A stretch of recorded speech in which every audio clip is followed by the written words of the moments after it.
Tất cả chúng ta đều có mặt ở đây để ngưỡng mộ, mà đáng ngưỡng mộ đó chính là Thánh Đức Đạt Lai Lạt thứ 14. Ngài đã thảo luận rất là nhiều với nhiều tôn giáo khác nhau và làm thế nào để hành động bằng những cái lời dạy của Ngài. Cho nên chúng ta có mặt ngày hôm nay. Chúng con xin khiêm tốn đảnh lễ thỉnh cầu Ngài diễn thuyết cái buổi khai mạc ngày hôm nay.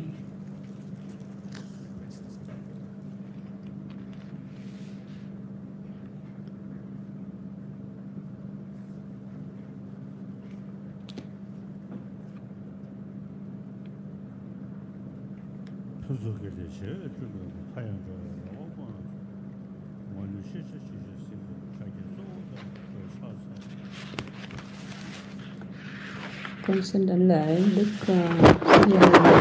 thỏa mãn niềm hy vọng của tất cả chúng sinh.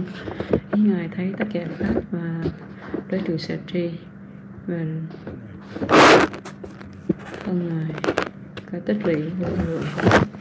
Ngày hôm nay ở một cái thánh địa linh thiêng Bồ Đề Đạo Tràng nơi Đức Phật thành đạo. Vào cái thời gian này, thời gian là ngũ trược ác thế, nhưng mà giáo pháp của Đức Phật vẫn tiếp tục để trường tồn.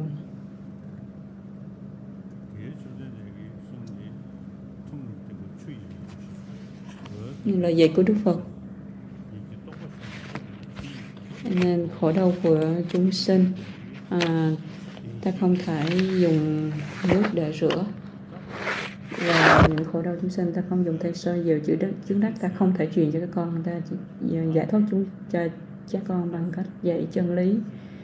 Nên cái hạnh phúc và khổ đau của mọi người thì nó đến từ cái nguyên nhân.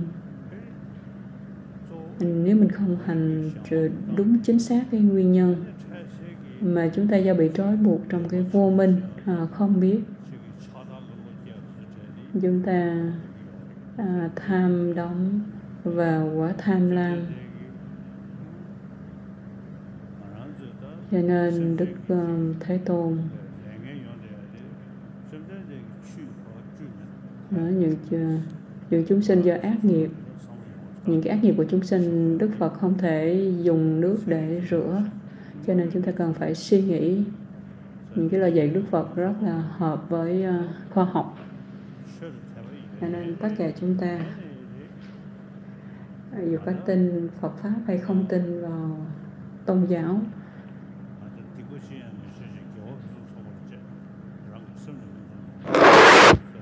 hãy làm các điều thiện, từ bỏ các điều lành, điều phục toàn diện tâm ý của mình. Đó là dạy của chư Phật. Dù bạn có tin theo tôn giáo hay không tin theo tôn giáo, dù bất kỳ tín ngưỡng tôn giáo nào, tự mỗi chúng ta không nên làm những cái hành động ác.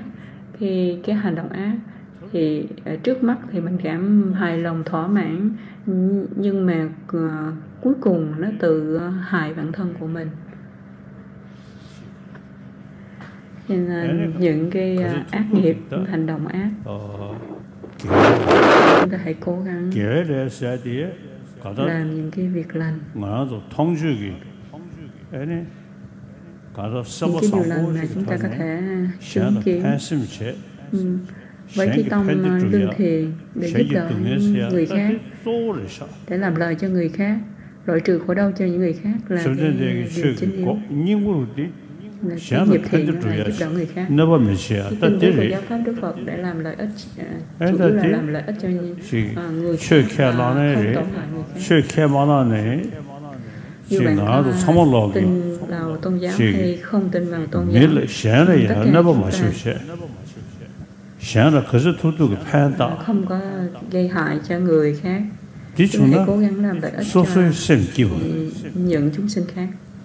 Nếu được như vậy thì tâm chúng ta sẽ được hạnh phúc. Chúng ta không tạo ra những cái nghiệp tham và sân thì tự động tâm sẽ được rất bình an. Khi tâm được bình an thì là sẽ được khỏe mạnh. có khả năng xem cái sự đi giàu ở chỗ này nó, thế là thay cái sự giàu mà đấy. Nhưng mà nếu tâm chúng ta được bình an, sẽ không còn cái gì hơn nữa để đạt được cái mạng sống lâu dài. Khi tâm chúng ta bị tham lam và sân hận, để chạy theo những cái lòng tham lam và thù hận. Ví dụ mình làm biết bao nhiêu cái điều thiện, tụng bao nhiêu cái bài kinh, nhưng mà nó cũng khó mà đạt được cái điều quan trọng là hãy điều phục cái tâm thức của mình như Đức Phật. Tội lỗi của chúng sinh, Đức Phật cũng không phải dùng nước để rửa sạch. chỉ tiếp cung cái chủ làm đơn nào sau tí, như món quà này đã ban cho chúng ta, Đức Phật chỉ dạy cho chúng ta con đường để bỏ ác và làm lành. Trước hết chúng ta phải biết rồi giai đoạn tư duy đi tư duy lại rất nhiều lần. Không nói Đức Phật dạy như vậy. Mình không chỉ là nương nhờ vào cái lời dạy của Đức Phật, mà chúng ta phải dùng cái trí tuệ để phân tích quan sát lời dạy của Đức Phật và tự mình có cái thể nghiệm trong thế gian. Nếu như mà mình tổn hại người khác thì mình sẽ tự hại bản thân mình và những người khác. Cái điều này chúng ta có thể chứng kiến.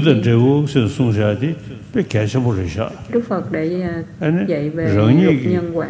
Cái điều này rất là quan trọng. Nếu bản thân của mình nên tự mình đã tích lũy những cái việc bất thiện là những cái điều ác, thì chúng ta sẽ gặp những khổ đau. Khi khổ đau xảy ra thì mình sẽ tức giận, buồn bực, rồi mình trách móc người khác và chống cự lại người khác. Nhưng cái điều quan trọng nhất là chúng ta hãy là điều phục tâm của mình để tâm thức của chúng ta được bình an.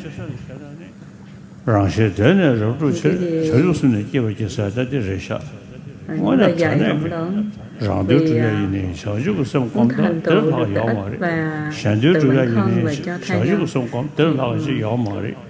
phải phát khởi tâm Bồ Đề sẽ không có gì hơn để phát tâm lợi ích cho bản thân mình, phát tâm Bồ Đề không gì hơn để lợi ích cho những chúng sinh khác bằng lời phát tâm Bồ Đề.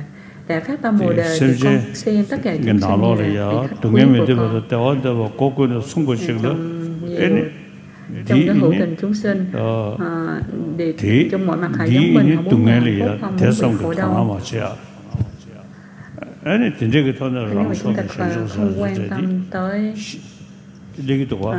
cái khổ đau của mình người khác, mà mình chỉ quan tâm tới cái gì thuộc của mình hay thuộc về họ, nên trong câu cả phát tâm Bồ Đề có sức mạnh rất lớn trong cái ngôn từ vì muốn thành tựu tự tha lợi, con nguyện phát khởi tâm Bồ Đề. Đã phát khởi tâm Bồ Đề thù thắng, con đối đại hết thảy chúng sinh như là khách quý.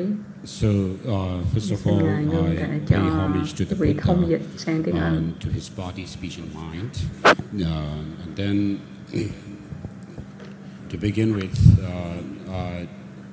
we are gathered here in this sacred place where Buddha Shakyamuni attained enlightenment.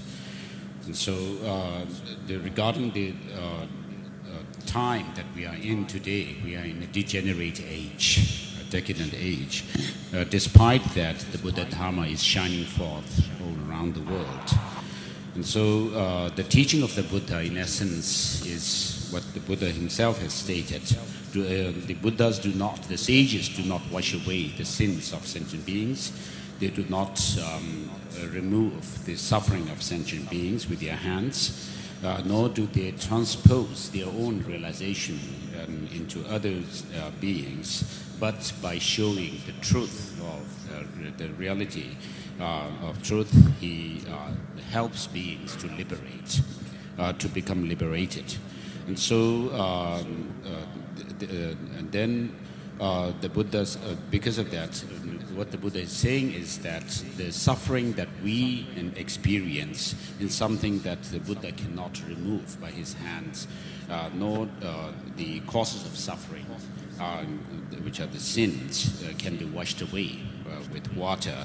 But how do we actually create suffering in ourselves and others is due to our own negative emotions. And so because of that, we need to understand that because of our ignorance, we are creating negative karmas. And because of that, we suffer. And therefore, the teaching talks about causality, law of causality itself, which is quite scientific as well.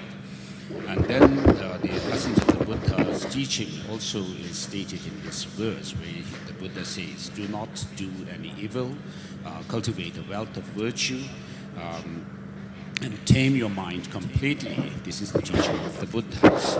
And so whether you are a believer or not in a religion doesn't matter. What is important for us to do is to avoid doing bad actions, bad karmas. And because bad karmas not only harm others, but it's also a cause of ruin to oneself as well. And therefore, what the Buddha has told us to practice is that of virtue. And so cultivating a wealth of virtue with a good heart, if you do that, then you will have the positive consequences of that. And so the most important teaching of the Buddha in essence is to be of benefit to others rather than harming them. And so this does not only confine to people following religion, but also non-believers can do that. And so we should do our best to help other sentient beings, to benefit other sentient beings, rather than harming them. And so by doing that, what you actually gain is peace of mind within yourself through the practice of virtue and avoiding non-virtuous actions. And so with that, what happens is with the peace of mind, you also are experience physical health as well.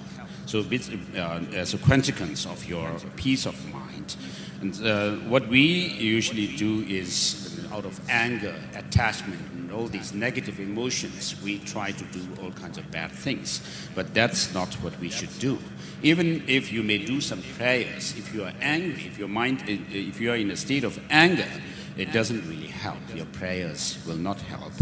And therefore, what the Dharma in essence is to, what we should do in terms of the Dharma is to first study the Dharma well, and then whatever you have studied, you should reflect on them, and using reasons and logic and so forth, and then apply the teaching within yourself. And we should not just, follow the teaching blindly, just, resorting to scriptural authority without using our mind and brain. And therefore, what we can see in the world today, if you look around, is that we suffer as a consequence of our bad actions. And so negative actions must be avoided. And we should not create bad karma, because bad karma brings suffering to ourselves and others. And so in terms of the practice of the Dharma, in broadly thinking, what you should try to do is to cultivate altruistic attitude, the spirit of enlightenment or awakening, which is bodhicitta. As we say the prayer, in order to fulfill the goals or interests of oneself and others, may I generate bodhicitta. And also, having generated this supreme state of mind, or called altruism, the bodhicitta, may I call upon all sentient beings as my guests to the feast of the enlightenment. And so, just as we pray like that, we should always try to be kind to others, be beneficial, be of help to others, rather than harming them.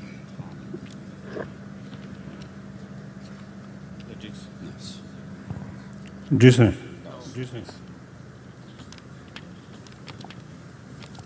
차로. 아니 장주 초기 심내 끼기네. 심지어 탐제 다근 런도 nhớ 슬럽디다. 슉슉슉슉 con xem tất cả chúng sinh như là khách 심지어 탐제 칸에 시작부터 마세베. 지금 난게 태도고 심지어 상으로 chỉ trên ngôn từ để làm lợi ích tất cả chúng sinh. 편도 셔서다 샴데 슈세. 아니 전기 조인 삼보시. 라신 되네. 장주 초기 심내 끼기네. 심지어 탐제 다근 런도 nhớ. Từ thay lời con muốn phát khởi tâm về con xem tất cả chúng sinh như là khách quý của con. không phải là chỉ trên ngôn từ. Con thực hành cái hành vui lòng tất cả chúng sinh, thực hành 6 ba la mật và 4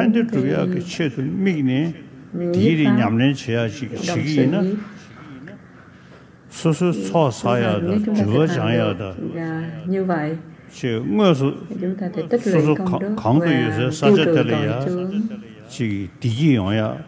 Biết nơi nào ở thì nơi đó sẽ trở thành an vui, và nó sẽ nói vào hành nó đi song song với nhau, nó lợi ích rất là thực tế. Thì cái tâm Bồ Đề nó lợi ích rất là lớn lao cho những người thực hành và cái nơi họ sống.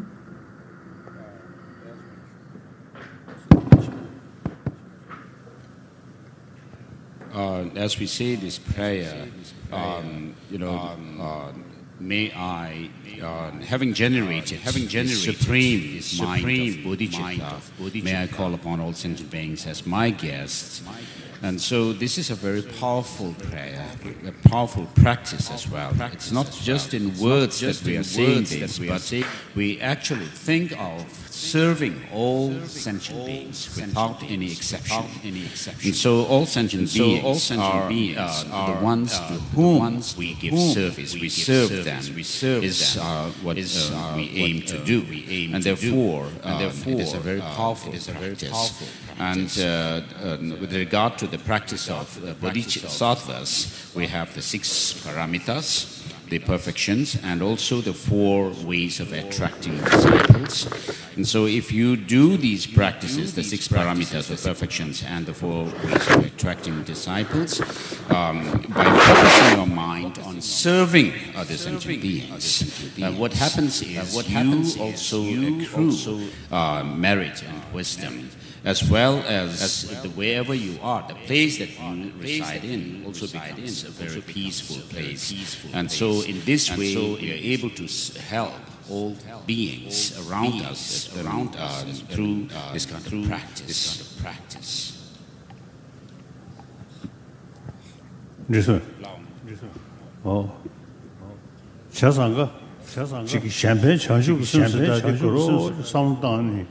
다 소소 고수군데 가려야지 샨도 샨 판도 해야지 상부시게 윤데 심심되게 lợi ích cho những người chúng sinh khác. Cái tâm đó chúng ta rất là mãnh liệt, nên khi cái tâm của mình rất là tự tin.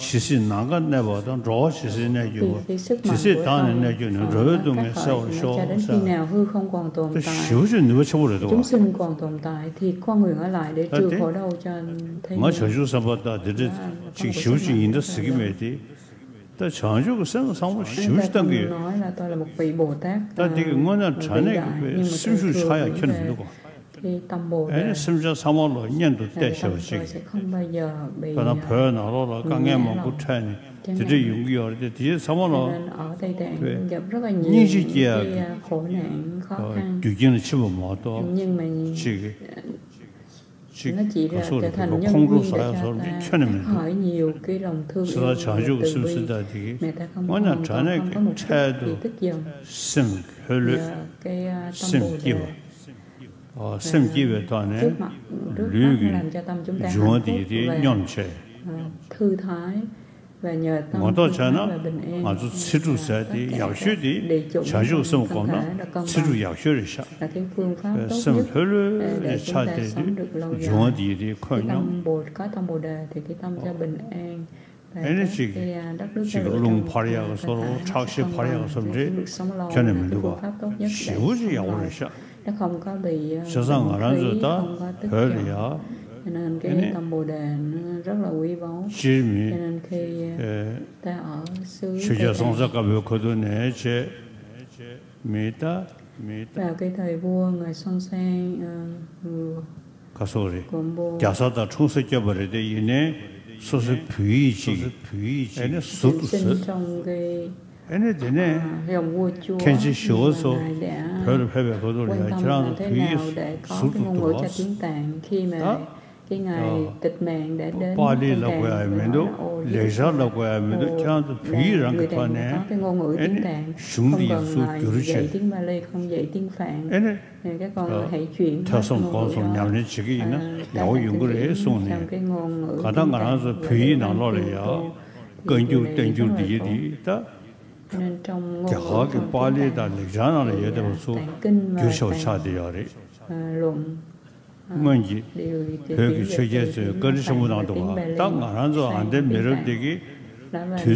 nhờ cái âm đức của chúng ta đã có đợi đủ vào cái thời điểm mà nguy hiểm mà giáo pháp của Đức người Tạng để tiếp tục được duy trì được nên thì bản thân của mình sẽ được hạnh phúc và cũng có thể chia sẻ kiến thức đó với những người khác. Cái lý do khác là ngày hôm nay thì vật chất phát triển rất là mạnh. Chúng ta chỉ tập trung vào phát triển vật chất, mọi người cảm thấy rất là mệt mỏi về chân làm thế nào để cho tâm sẽ được tịch tịnh và tình an bình. Không chỉ cầu nguyện không cũng không thể nào đạt được cái sự an tĩnh, mà chúng ta cần phải rèn luyện tâm thức để đạt được cái tâm an bình. Cái điều này rất là thực tế.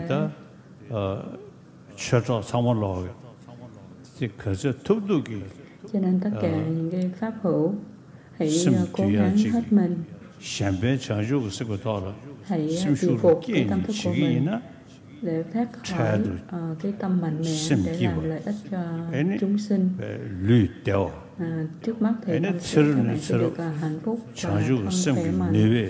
Về từ nhiều kiếp về sau, cái sức mạnh của tâm Bồ Đề cho nên chúng ta sẽ được thân tốt quý, thân người đầy hạnh mãn và tiếp tục cái công hành tu tập của mình. Cho nên bản thân của ta xem cái tu tập cái tâm Bồ Đề nó quan trọng và nó lợi ích vô vàn. Cho nên tất cả quý ngài hãy ghi nhớ những người bất luận có tín ngưỡng không tin vào cái tôn giáo, nhưng vị ấy cũng cần phải đi làm lợi ích cho người khác, gặp ai cũng giúp đỡ họ và không tổn hại họ. Nếu làm được như vậy thì chúng ta sẽ có được sự hòa bình thế giới.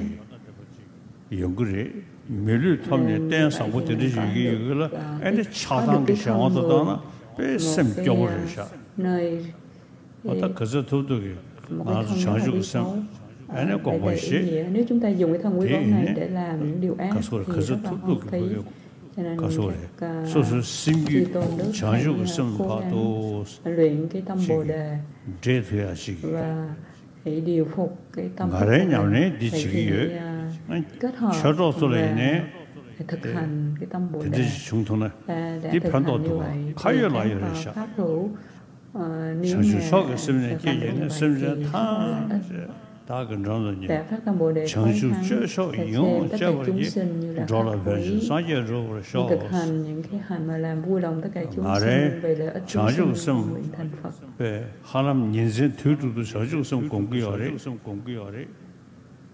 Bản thân của ta một ngày số thời điều thiền quán về cái tâm Bồ Đề thì không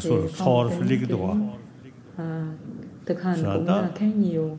Chúng ta có cảm xúc mạnh mẽ khi thiền quán về tinh không.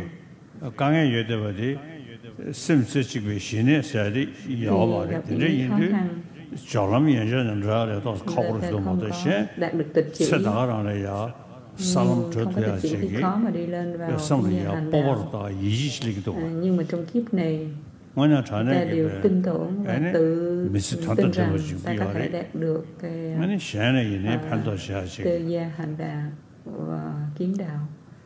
Tại vì cả đời chúng ta để dành để làm lợi ích cho những chúng sinh. và thiền cái tâm Bồ Đề.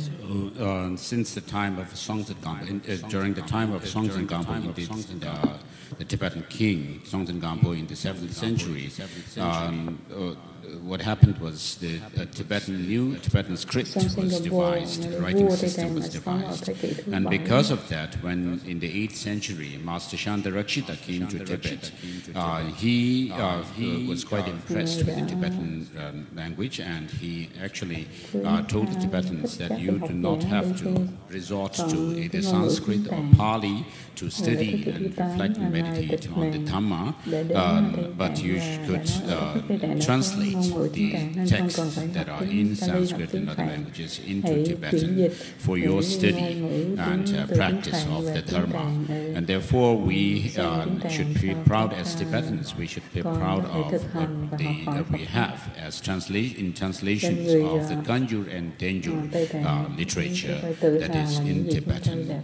And so, if we could preserve it well as Tibetans, it doesn't help only us Tibetans alone, but it will be of great contribution to the well-being of the world at large. And therefore, what we see today in the world is that there has been so much materialistic kind of development around the world, and people seem to be fed up with this kind of lifestyle. And therefore, at such a time, what we can do is use the Dharma, the teaching that we have, the tradition of the Buddha Dharma that we have to serve the world at large. And if all of us could cultivate this altruistic attitude or intention of bodhicitta within ourselves, in terms of helping and serving the world at large, then what we can actually experience is a good physical health as a result of our practice of bodhicitta, and you feel joyful at heart, and then not only in this life you'll have this kind of these benefits, but also throughout your lifetimes, life after life, you'll be able to continue with this practice of bodhicitta. And then finally, of course, we reach that of bodhicitta. Buddhahood, and therefore, the bodhicitta is very precious practice, and I find it very helpful for myself. Through this practice of bodhicitta, I feel good health myself and feel relaxed and so forth. And therefore, I ask you to keep this in mind and not ever think of harming or hurting others beings, but always think of benefiting them. And so, if we do that, if all of us practice bodhicitta, this altruistic intention to become a Buddha for the benefit of all sentient beings, in the end, what we can also expect is a world peace in the world as well. And so, in this way, having found a human life now, you will be able to make this life a meaningful one as well. And so, otherwise, if you have to waste your life through your negative emotions by being attached or becoming angry and jealous and so forth, it's quite sad. And so, we should try to practice bodhicitta. I myself find the practical use and benefit of it. And so, as I practice bodhicitta, as well as cultivate this wisdom of emptiness, I find these very beneficial to myself. And so, from my own experience, I can tell that it will be beneficial for you as well if you cultivate and develop bodhicitta and the view of emptiness within yourself. Of course, in my case, I lack this samadhi, single-pointed concentration. Otherwise, I could expect to be, making great strides. And so, whatever practice I have been able to do and cultivate and develop bodhicitta and the view of emptiness that I have been able to do, I feel also quite proud And so also through this practice of bodhicitta, what happens is you're able to build inner strength within yourself, and that also gives self-confidence. And therefore, through this practice, what you can actually also pray is to to do this kind of prayer, which says, as long as space endures, as long as sentient beings remain, may I too remain to serve, to elevate the suffering of all these sentient beings as well. And so in this way, I wish to ask you to keep this teaching on bodhicitta in your mind. Amen. So, 나도 능주 실은 이분 나로리야 수야데 대하다 가데 바라 삼거데 부디 있어서 따다 지갈에 갈에 라네 ke thuya chi chúng ta có thể thực hành 장주 심 숙심보지 요한데도 아니 오면 주보때 사실로 때 지기도잖아요. Anh tung như cái tàu thì có rú cho lên nhập trung luận và các bản trung quán luận của ngài Long Thọ. Thì cái thọ này nó chỉ biết cái salam trở thuê chứ, hay là nghe thì rõ cái khai lại cái rõ chứ phải chỉ chơi cái anh chẳng xong rồi anh nó còn có sự sợ. Hy vọng của ta nó rất là thực tế. So we find this mantra in the Heart Sutra, Tatyatha Gati Gati Paragati Parasamgati Bodhiswaha. What this mantra refers to is the 5 tiers path that culminates in Buddhahood. And so regarding the practice of bodhicitta and the view of emptiness, I feel that I have got a strong experience of bodhicitta within myself, and also by relying on texts such as Mula Madhyamaka Karika and Madhyamaka Avatara and so forth. These texts on Madhyamaka, I feel that I have quite a strong experience of the view of emptiness as well. And so what I'm trying to say is that you should also cultivate bodhicitta and the view of emptiness, the correct view of emptiness based on these classic texts, and so that you'll be also able to have the same kind of experience yourself. Của ngài Long Thọ, của ngài Việt Xứng, con sẽ tự thể nghiệm được cái giác ngộ và các vị Bồ Tát.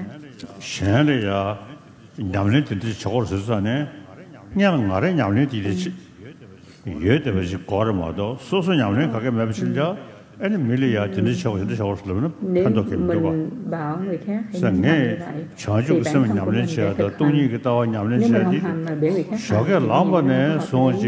như bản thân Bồ Tát mới sẽ thức dậy và mỗi ngày ta điều khiển quán về cái tâm Bồ Đề và giúp tích lũy công đức và tiêu trừ những tội lỗi. Từ nhiều kiếp sau nữa, chúng ta sinh ra cái thân và cái nơi chốn tốt đẹp để tiếp tục thực hành cái tâm Bồ Đề. Cho nên tóm tắt lại, cho đến khi nào hư không còn tồn tại, chúng sinh còn tồn tại, thì nguyện ở lại để trừ khổ đau chúng sinh. Cho nên tâm rất là mạnh mẽ, nó phát khởi. So in order to share one's experience with others, of course, one has to have experience yourself, oneself. And therefore, with regards to the practice of bodhicitta and the view of emptiness, I myself do practice these principles on a daily basis, right from the beginning of the day. In the morning when I wake up, I contemplate bodhicitta and the view of emptiness. And through this, what happens is that I am able to collect and accumulate merit and wisdom myself, as well as purify negativities within my mind's stream. And so, because of that, I'll be able to tread along the path and go to the higher experiences, and my experience will increase and develop further and further, and culminate in bodhicitta. And therefore, I make this prayer as well, that, in the service of others, others, by intending to serve others, as long as space remains, as long as space endures, as long as sentient beings remain, to remain to dispel the miseries of the world. And so, in this way, we should carry on with our daily life for the benefit of others. Nên chúng ta phải thực hành mỗi ngày để vì lợi ích cho tất cả những chúng sinh.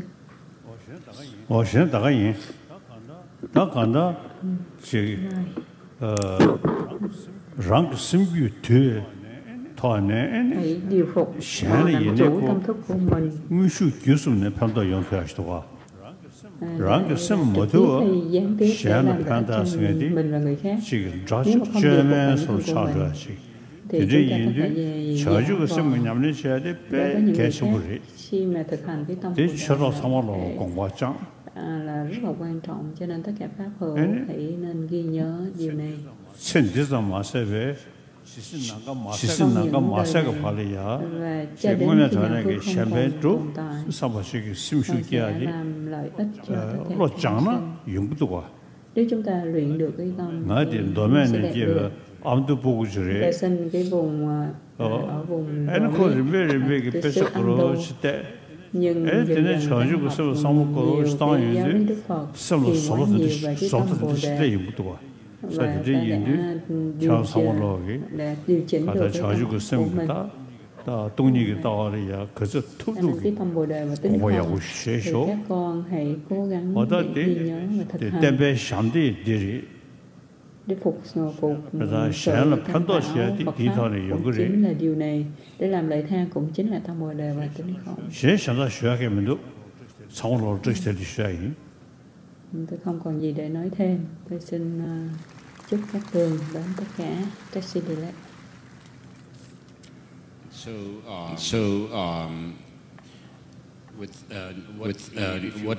If you wish to serve others, if you wish to help and benefit others, what you should be able to do is first of all discipline your mind, control your mind, and tame your mind.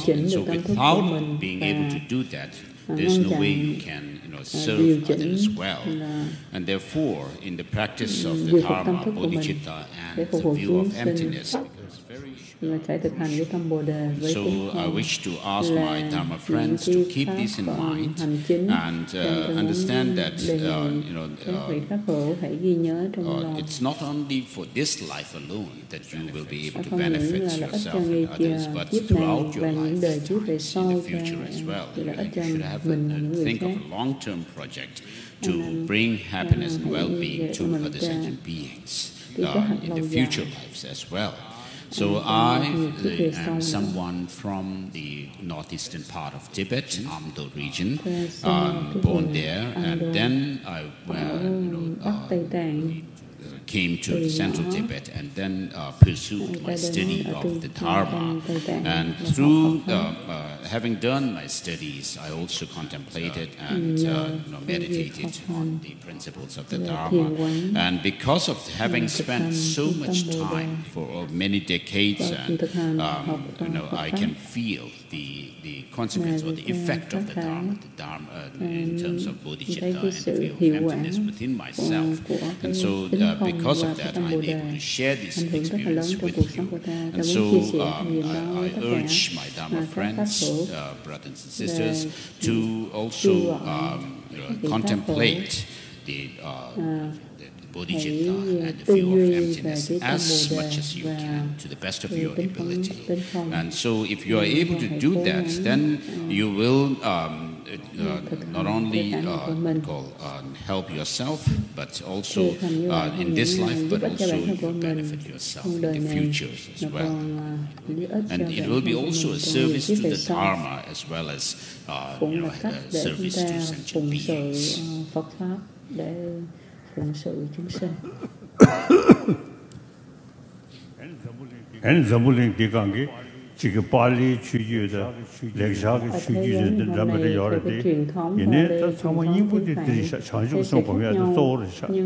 Anh ngã cái nhầm đấy chỉ có đấy hiện nay ngã cái học công ngã đấy sẽ cái sản phẩm đấy sản xuất sản phẩm mặc chú cũng rất quan trọng, nhưng mà không có cái để cho mọi người rút ra cái sản xuất này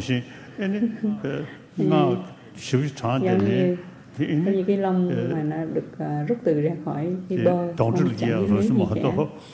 Nếu như chúng ta không có tâm Bồ Đề thực hành một chú quán tới người thần thì sẽ sinh vào cái loài ma quỷ, chứ không thể đạt được loài vị Phật. Cho nên tâm Bồ Đề nó rất là quan trọng. Ta thiền quán về cái tâm Bồ Đề, vì có kinh nghiệm khá nhiều và nói và làm nó rất thực tế, nó lợi ích.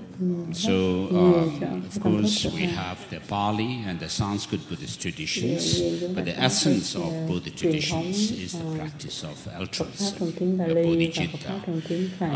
Without bodhicitta, even if you may do recitation of mantras many times over, I mean, it will not help. In fact, they were saying that through the recitation of, I mean, so much in the recitation of the mantras, you could, without having this altruistic attitude to benefit others, you may be born as ghosts. And so, what use is that? Then, and therefore, the most important practice that we should focus on is bodhicitta. Quan trọng chúng ta cần phải tập trung đó là thực hành cái tâm Bồ Đề.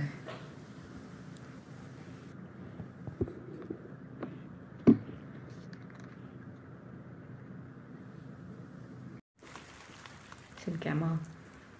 Thank you, Sri Pema Khantu, Honorable CM of Arunachal Pradesh. And before we come here to the conclusion of today's inaugural session, we have the extremely good fortune to be blessed with hearing from His Holiness Dalai Lama again, to encourage and to enlighten us with His những lời cuối cùng để khuyến khích để chúng ta với lòng từ bi của Ngài. Ngày hôm nay là một thời gian rất là tốt. Ta muốn nói vài lời. Trước tiên, chúng ta xuất gia ra khỏi ngôi nhà thế tục, mặc cái áo của tu sĩ, không bằng lòng cho đó mà chúng ta phải văn tư tu. Nếu chúng ta mặc cái áo nhà tu không, mình không có một cái suy nghĩ gì đặc biệt về Phật pháp thì điều đó sẽ không tốt chút nào. Cho nên không những mình mặc áo người tu mà cũng phải chuyển hóa tâm thức của mình. Ta cần phải làm như vậy.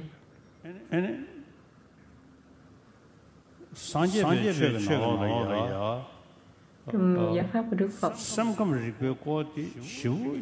đặc biệt là khoa học tâm thức giải thích rất là sâu sắc, chi tiết và nó rất thực tế, lợi ích rất thực tế. Cho nên dù có tin theo cái tôn giáo hay không tin tôn giáo, bất luận là bạn có tin theo tôn giáo hay không tin theo tôn giáo, như đặc biệt là trong giáo lý của Đức Phật, trong Phật giáo Tây Tạng, trong đó giải thích rất là chi tiết và thâm sâu về cái khoa học về tâm thức. Nên các con, các cư sĩ hãy quan tâm và học thì nó rất là lợi ích. Cho nên ngày hôm nay các nhà khoa học về cái tâm lý học Phật giáo họ cũng gặp tôi để hỏi về cái khoa học tâm thức. Khi nói khoa học tâm thức này không nói là bất luận bạn là Phật tử hay không Phật tử, hoặc là tín ngưỡng tôn giáo hay không tín ngưỡng tôn giáo, nhưng chúng ta cần hiểu cái lộ trình của tâm thức, cho làm thế nào để tâm được cái an bình. Nếu chúng ta hiểu được cái sự vận hành của tâm thức, cái điều này nó không có liên quan gì tới Phật giáo. Làm thế nào để chúng ta học tâm thức để làm cho tâm thức mình sẽ được thư thái. Thì nói cái tâm thức quan trọng là lấy tâm thức thô và cái tâm thức vi tế. Cái tâm thức vào lúc thức, tâm thức lúc chi bao, tâm thức lúc ngủ say và tâm thức lúc chết. Tôi có quen một số người khi mà họ nắm được cái tâm thức trong giấc mơ, trong giấc mơ họ có thể dùng tâm thức của mình đi một cái nơi khác. Trên cái thân thô này thì nó liên quan với cái thân ở trong chim bao, và có một số người mà có thể có biết được, họ có thể tách rời cái thân thô với thân vi tế. Hôm nay không nói đến tín ngưỡng tôn giáo. Nếu chúng ta quan tâm thì sẽ hiểu, đặc biệt là những cái tâm lý học Phật giáo, các nhà tâm lý học cũng rất là quan tâm tới khoa học tâm thức của Phật giáo. Cho nên ta muốn nói như vậy. Khi nói đến Phật Pháp không phải chỉ là cầu nguyện hay là tụng niệm, mà chỉ Phật Pháp là một cái kiến thức để hiểu được cái tâm thức thô, tâm thức vi tế và tâm thức ở trong giấc mơ.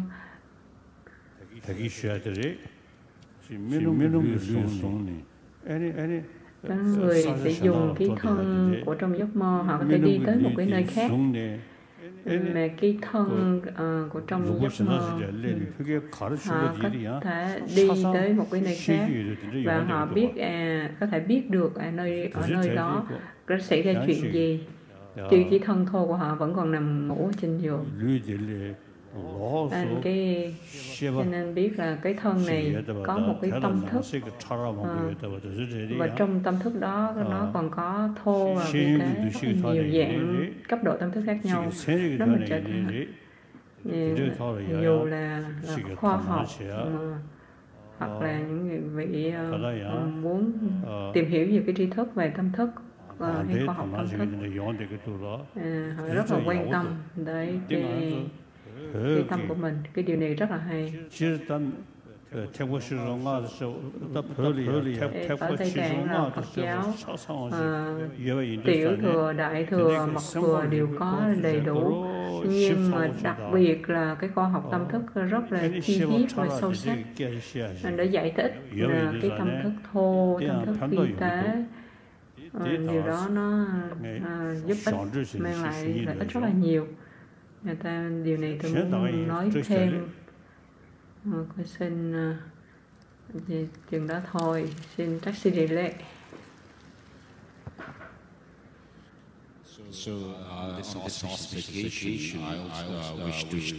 Nhân cái câu hỏi này, ta muốn chia sẻ một vài lời. First of all, with regard to the teaching of the Buddha,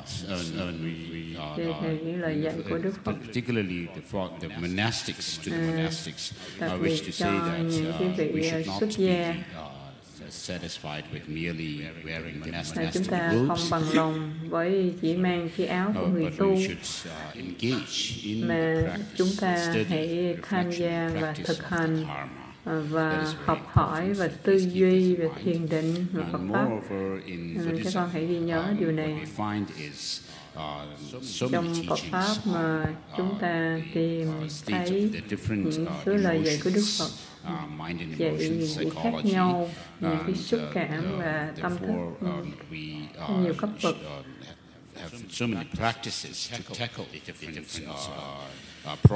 Chúng ta có phải thực hành để đối trị một số trường hợp với các vị Phật tử, như hiểu được những xúc cảm và tâm thức ở trong Phật giáo. Không cần thiết bạn phải trở thành Phật tử hay là tin theo giáo lý của Đức Phật. Nhưng hôm nay rất là nhiều nhà học giả và các nhà khoa học về tâm thức là quan tâm đến tôi để học về những cái tâm lý học của Phật giáo. Cái điều này nó giúp ích thì chúng ta sẽ được cái tâm an tịnh.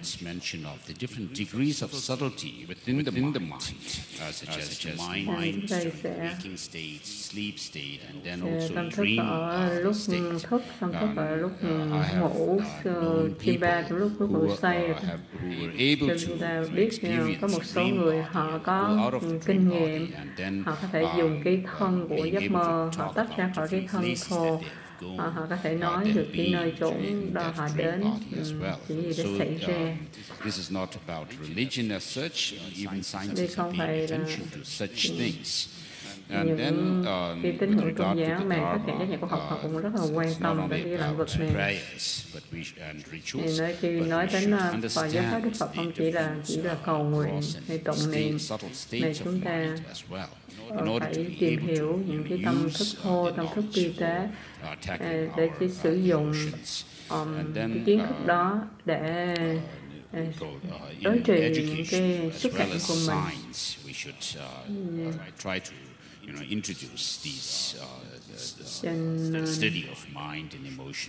Từ giới thiệu các nhà khoa học và những người học giả đã học và cái học tâm thức của Phật giáo. Theo cái truyền thống của Phật giáo Tây Tạng, chúng tôi có đầy đủ cái giáo pháp của Đức Phật, tiểu thừa, đại thừa, mật thừa. Trong mật thừa đã đề cập tới rất là nhiều cấp bậc của tâm thô và tâm vi tế. Tôi hy vọng chia sẻ với các con cái quan điểm này. Xin cảm ơn.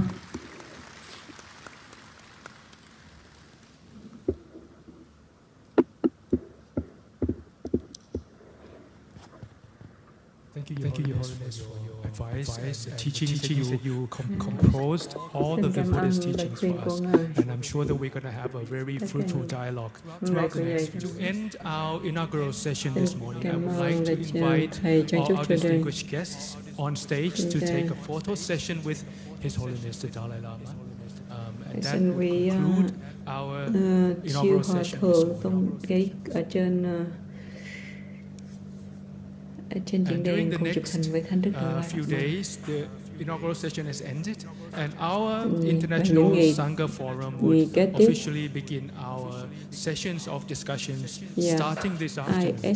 So after lunch, I invite all of our members to come back to this hall for our first session of exchange. The topic would be interpreting ancient wisdom across cultural and we would have morning and afternoon sessions throughout the next 2 days. So please join us for our discussion. Buổi sáng và buổi chiều và những ngày tới, và xin thỉnh Ngài hãy tham gia đầy đủ. May I also request everyone there to be seated in their respective seats for now and wait until His Quý vị hãy ngồi and all the nguyên other chỗ cũ delegates để đợi Thánh Đức Đạt Lai Lạt Ma. After that, Quý đại biểu rời khỏi as well as the speakers and the chairpersons khỏi phòng họp. And so after that, I would like to ask all the rest of the audience to leave through the door, and by collecting the coupon, the meal coupon. So without the meal coupon, you will not be provided đến meals. cửa để So you nhận need to pick the meal coupon as you exit the door. cái thẻ để dùng cơm. Nếu bạn không có cái thẻ dùng cơm thì bạn không có thể vào cái phòng dùng trưa được.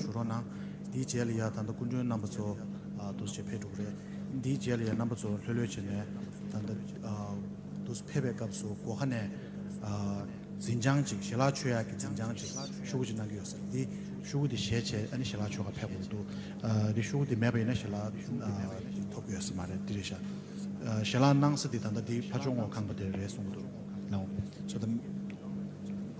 so the meals for the VIPs will be on the second floor, and the rest of the audience in the room, cho những vị khách mà VIP thì ở trên tầng 2, và những vị khác thì đi ra cái phòng kế tiếp.